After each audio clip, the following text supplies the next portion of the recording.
Hey Savi, hey Eldis. I'm calling today to get some advice on an estranged parent situation. So for context, I didn't know who my real dad was for the first 21 years of my life. I'm 24 now, and he contacted me about 3 years ago, and we talked over the phone and met in person and everything like that. And there's no doubt that he is my dad. We look almost identical. Damn. But for the first 2 years of this kind of like on again, off again relationship, he was a pretty bad alcoholic. And so every time I talked to him, he was drunk. But within the last year, he has gotten sober. And we did try kind of rekindling the relationship. But it got to be kind of overwhelming for me. We were seeing each other on kind of a weekly basis. And he started kind of calling me almost every single day, and that would usually take upwards to about an hour. This is insane. But fuck this guy. I didn't return his last two phone calls, and that was about 6-7 months ago, and he hasn't tried reaching out since.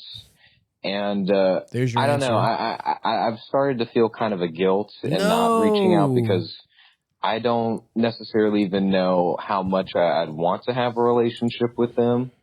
He seems like an okay guy, just kind of his own worst enemy. But I know for him, there's more of a sense of urgency because he's in his mid-60s. He was a pretty bad alcoholic for the past decade, and he's, had a heart attack and some health scares, and he squandered another relationship with a estranged child, his daughter, and I've talked to her. She doesn't really want anything to do with him. The fact that he's eligible to squander multiple estranged children tells you a little bit about the guy. But is there more, Eldis? I don't know. It's just been very funky, and should I set my feelings aside and try and have a relationship with him, even if it doesn't necessarily feel authentic, but just, for his own sake, towards maybe the end of his life? Fuck no. Or should I just be blunt and, say like, hey, you're essentially a stranger to me. The father's ship son is pretty much sailed, But yeah, any advice that y'all have on, how you navigate kind of a funky situation like this would be greatly appreciated. Love the show. Y'all take care. Bye-bye. Nice, great guy this guy is. I have lots of thoughts. Please. So I think, first of all, biologically he's your dad, but he wasn't in your life, so you don't owe him anything.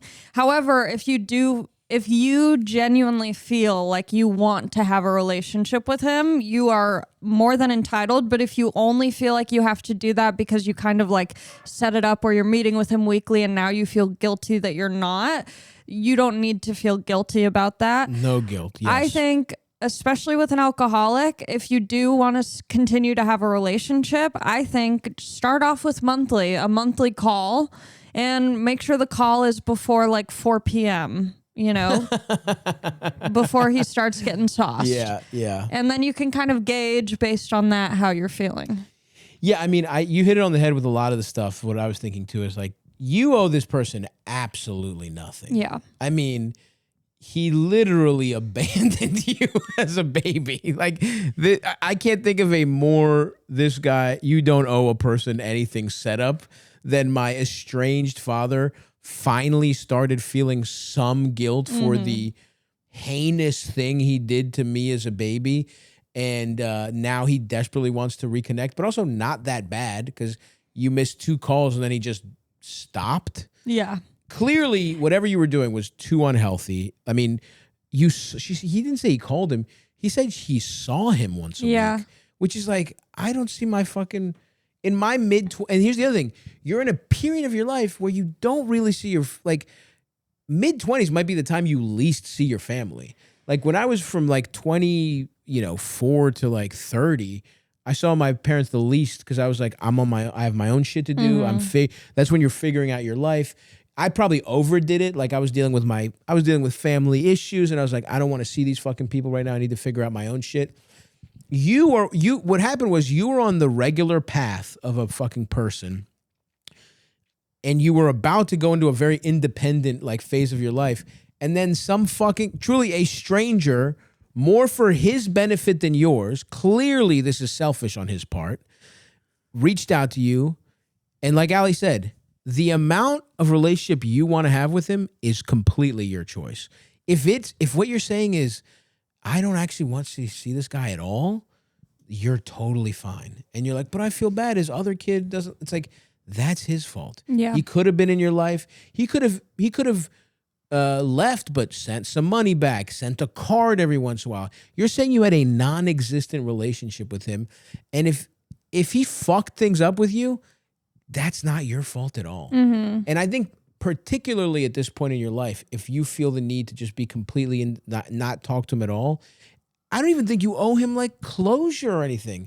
This is the rare time I'll say like, this person left you as a fucking baby, bro. You don't have to feel bad because you don't FaceTime him once a week as a 25-year-old just because he's had a heart attack or whatever.